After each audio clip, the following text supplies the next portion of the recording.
Aldi Taher emosi dengan Ryan Ibram, Dewi Persik langsung bereaksi. Aldi Taher larang presenter Ryan Ibram dekati Dewi Persik. Aldi Taher mengaku emosi saat tahu Ryan Ibram dekati Dewi Persik. "Hei Ryan Ibram, lo udah buat gue jadi emosi ya? Jujur ya, serius ini.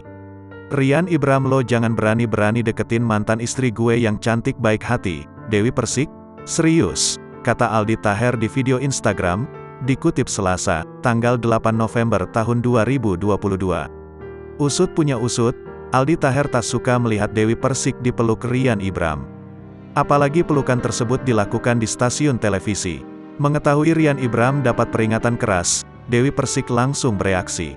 Terlebih, peringatan Aldi Taher tersebut menyeret namanya. Namun tanggapan yang diberikan ibu satu anak ini terbilang santai.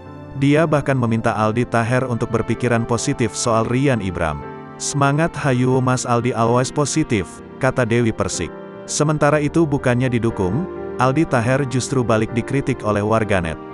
Pasalnya, dia diminta untuk lebih fokus untuk mengurusi kehidupan pernikahannya bersama Salsabilih. Ditambah, Aldi Taher sudah bukan suami dari Dewi Persik. Sebagaimana diketahui sejak bercerai dari Angga Wijaya, Dewi Persik ramai dikabarkan dekat dengan Ryan Ibram. Tak menampik, Ryan Ibram pun terang-terangan mengaku menyayangi ibu satu anak ini.